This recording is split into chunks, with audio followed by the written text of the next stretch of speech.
Hey, everybody, welcome back to another episode of Philly and the Brain Slow Travel. I'm Philly, the dude that said, hell no to corporate America, got to go, bye bye. No more suits. No more suits, no more ties, no more belts, no more shirts with collars. That's how far I went. That's funny because everybody be trying to sell Phil a suit here. Can't do it. And Can't I'm do it. Denicia, that lady that retired from corporate America. You ain't retired. Retired. Partially retired. Hey, I'm just doing my own thing now, my own business. Hey, that's what's up. I'm still retired.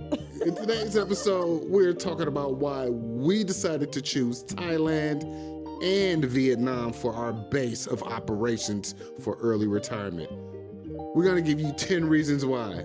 Y'all ready for this? Stay tuned, guys. Let's go.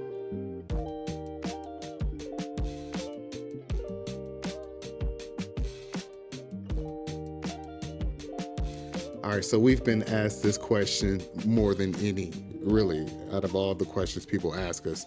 And that is why Southeast Asia?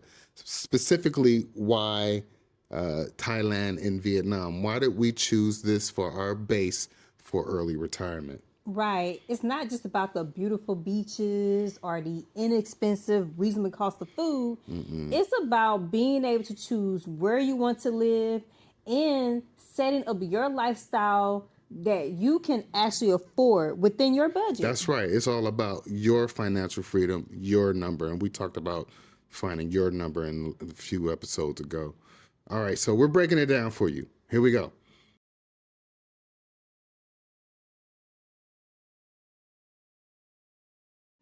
So let's start with the financial and practical reasons. The single biggest reason, hands down, is the cost of living. Our retirement number, which we discussed in a few videos ago, gave us the information that we needed to know that we wanted to live a high quality life of eating out, traveling, having a modern condo or apartment. We wanted to be able to do all these things for $2,000 a month or less. And we had to find out where in the world would we be able to pull this off. That's why we chose Thailand and Vietnam for a soft landing, because we knew that they were friendly countries and we knew that we'd be able to do these things on that budget. Cost of living, hands down. Yes, it certainly is, guys. When we were back home in the States, we were just like, where in the world could we live for less than $2,000 a month? I mean, we also wanted to slow travel and also live in hotels, so that price range went up just a little bit. But where can we do that?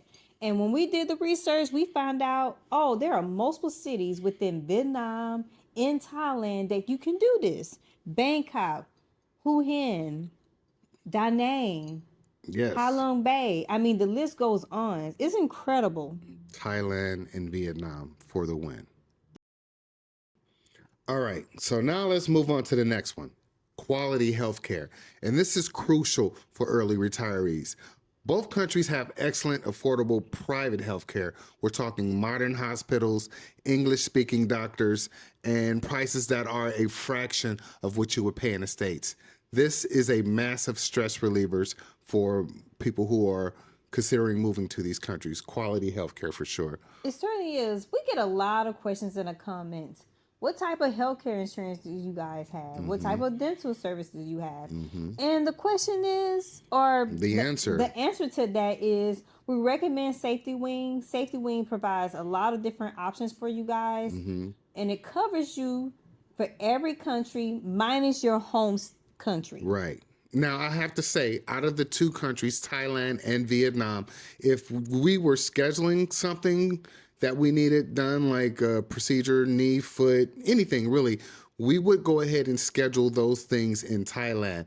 Vietnam healthcare is, it's there, but it's not as nice, and the infrastructure isn't as nice as you would find in a destination like Bangkok or Kuala Lumpur, which are the two medical tourist destination hubs in Southeast Asia. So for healthcare, we definitely do Thailand. If we need something done in Vietnam, get it done. checkups, dental cleanings, things of that nature. But anything major, we're going to go ahead and try to have that scheduled for Thailand or Malaysia. I know this ain't a Malaysia video, but And that's a good point. When it comes to those checkups, dental and medical checkups, what we do is we'll pay that out of pocket. yeah, out of pocket for those. That safety wing is for emergencies, something major happens. Yeah, it certainly is.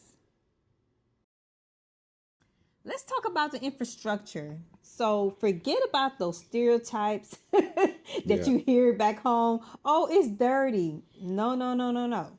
The infrastructure is modern, it's fast, it's efficient. There's high-speed internet everywhere, and it makes it easy to manage our finances and run our businesses. The cell phone services are reliable, Yep. and transportation is fairly reasonable cost. Yep, it is cheap and efficient. But you know, there's pros and cons to all of this. Yeah, the internet is fast, but if you walk down the street, you're ducking and diving from all the wires that are hanging, right? Now, when we're talking major cities like Da Nang, Bangkok, Pattaya, obviously the infrastructure is what you would expect for a city to be. But it's when you get into those smaller rural spaces is where there's a lack of that, obviously. But for the most part, we're talking about people who are going to be hanging around in the city areas where you don't have to worry about that infrastructure. Listen, the internet is fast, y'all, but just like anywhere, we ran into a couple places where we had some internet issues, and they would offer us solutions like bringing a router to the room to make sure that we had connectivity. But yes, the infrastructure is becoming better and better over here while the infrastructure back home is crumbling. Y'all know what I'm talking about. Yes, they're constantly building here. I mean, every time we go to one of these cities, they're constantly building new hotels and new apartment complexes or Airbnb units. So the infrastructure is on its way to being one of the best in the world when it comes to Southeast Asia. The high traffic, high population areas, the infrastructure is already there, but it's getting there in the smaller areas, just like anywhere else in the world. Think about, you know, what the infrastructure is like from a big city to a small rural town just 50 miles away. Oh, like San Antonio, how they How it's just it's growing. growing. You know, Yeah. So the infrastructure is there for you Westerners who are worried about the infrastructure in Southeast Asia. You're good. All right, let's talk about visa options. Now, while not perfect, both countries offer manageable long-term visa options for retirees and those with passive income. In Vietnam, it is very common to do visa runs, and the country does not, they're not trying to stop it. You know what I'm saying? People have been living here for years doing visa runs. So every 90 days, people leave the country, go and come back. That's how they stay in Vietnam. In Thailand, options are different. You have a few different options. You have a retiree visa. You have the DTV visa, which is good for 5 years. That's what most digital nomads and slow travelers aim for. We're actually looking to that visa.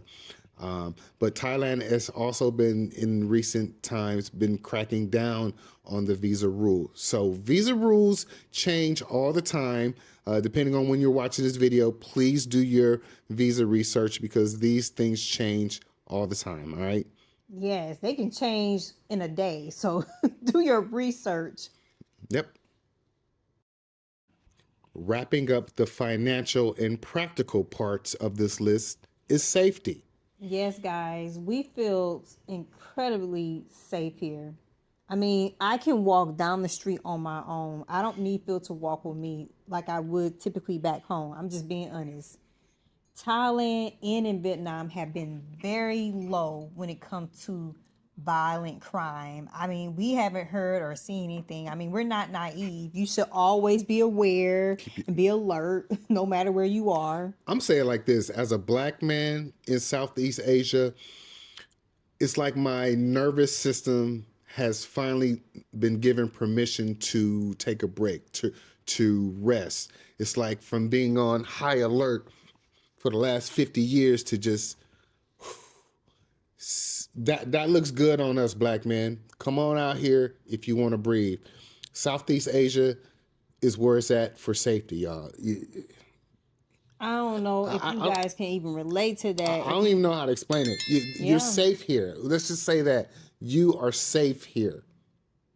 You really do feel at peace, and I notice a difference. Like Phil is not looking over his shoulders every second of the moment of the day. It's amazing. Look, peace of mind is priceless. All right. So the next reason is lifestyle and slow travel.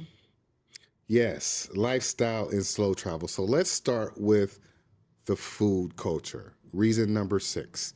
Now, the food is inexpensive in itself, right? But the food is not just inexpensive, it is a deeply ingrained part of the culture. Eating street food is a daily ritual, not a specific event.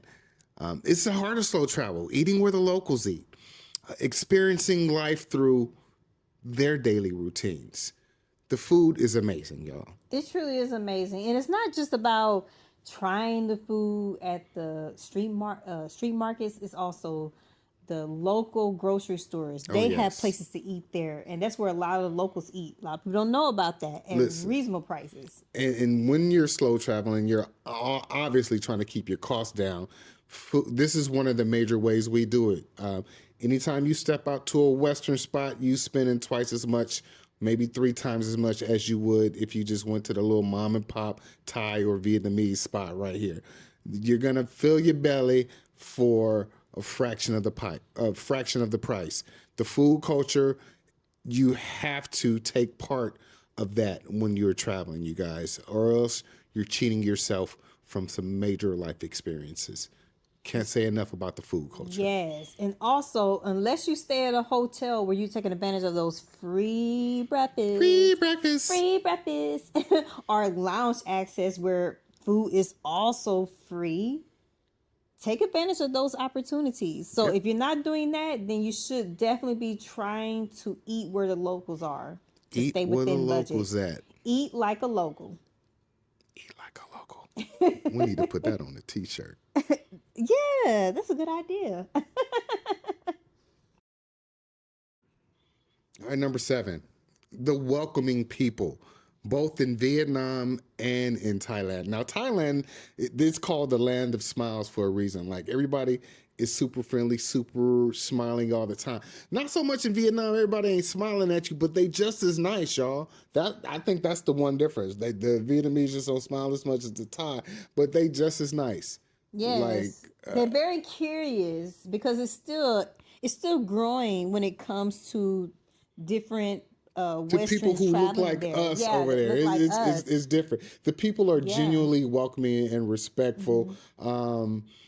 This makes it easy to settle in and just feel like you belong, like not just like a tourist. Now, I will say we do get looks, y'all. We do get looks, but when it comes from the locals, it's more out of curiosity.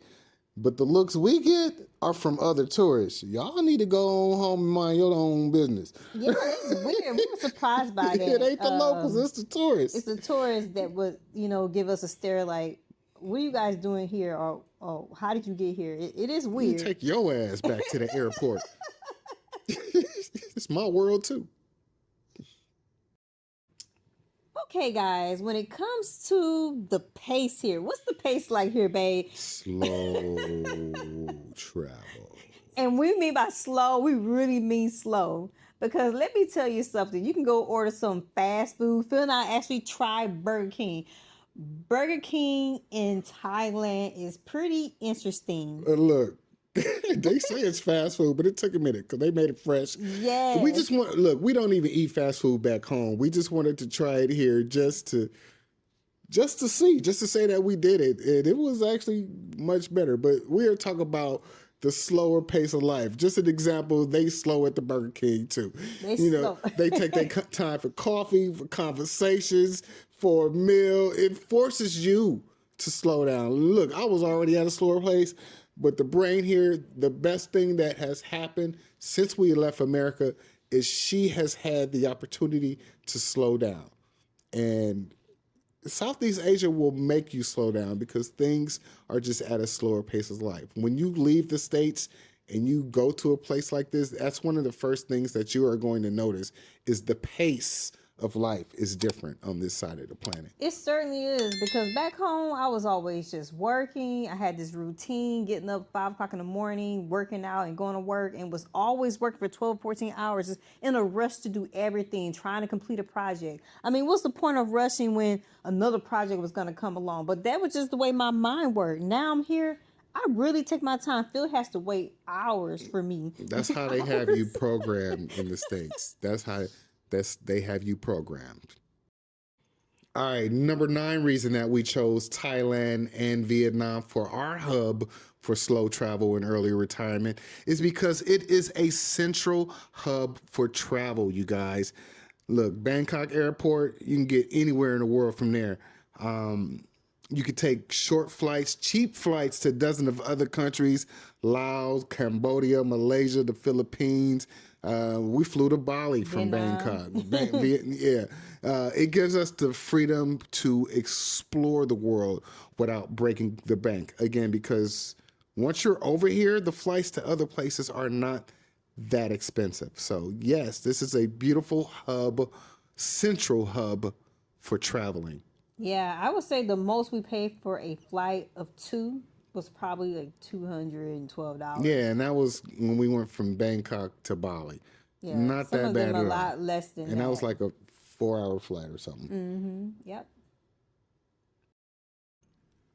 So the next one is community. You know, guys, we get a lot of questions in the comment section about, do you ever get bored? Do you miss people? How do you build community when you're doing this type of travel? There's a huge expat community here in Southeast Asia, particularly Thailand and in Vietnam. Look, get on Facebook.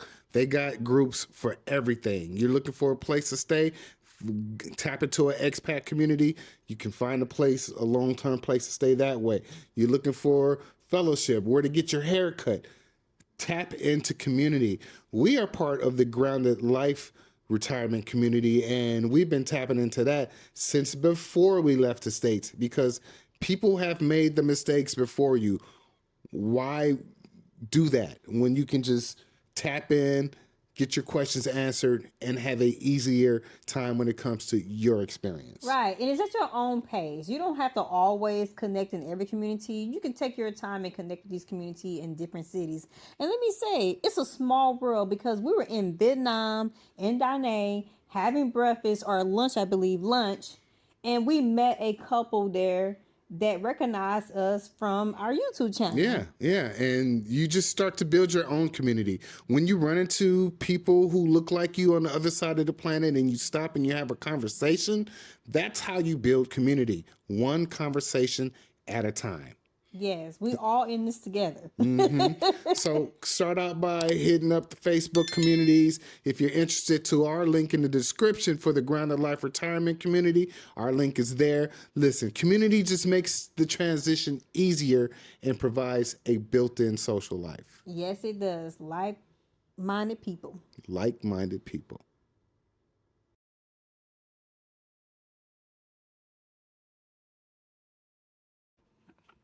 So there you have it, friends. Our 10 reasons that we chose Thailand and Vietnam for our early retirement / slow travel base, right? It boils down to this. Thailand and Vietnam allow us to live a high quality of life at a low cost, and it allows us to have deep connections with the communities that we're a part of and that we're building, which is the ultimate goal for us out of early retirement right now. Yep. And if you're still on the fence about where to retire, we hope that this video helps narrow down your focus. We're giving you the why we chose them, why we chose those 2 countries. But you need the data. You need to have that data, y'all. That data. All right, you need y'all. that data. So do all the things. Like, comment, share, and subscribe. And again, don't forget to hit that notification bell so you know when we are dropping another video. We truly appreciate you guys. We appreciate every time you watch our videos, like, share, commenting. By you doing so, it tells YouTube to continue to push out our videos. Push them out. People really need to receive and hear this information. Message. message. All right, y'all. Y'all know what it is. Until next time, Take care of each other. love one another. Peace. Peace. Swati Ka. Cop coon cop. Oh, I'm already headed to the breakfast buffet. You know where I'm going. Bye, Oh my y'all. gosh, she going to breakfast, y'all. Let me ask you a couple of questions. Are your kids grown? Check. Is your money working for you? Check. Then why are you still in the divided states? Why not consider slow traveling? And if you're seriously considering slow traveling, check out our Grounded Life Retirement Community. Other people have done this before you and they've made the mistakes. And it's all laid out for you here. So when you start your travel journey, it is not so rough, you guys. Tap into community. And if you're considering starting a YouTube channel, check out the YouTube After 40 course. Listen, again, the tools that you need to be successful are right here. All you have to do is put in the work. Scan right here, or the link is in the description. Grounded Life, slow travel. Let's go.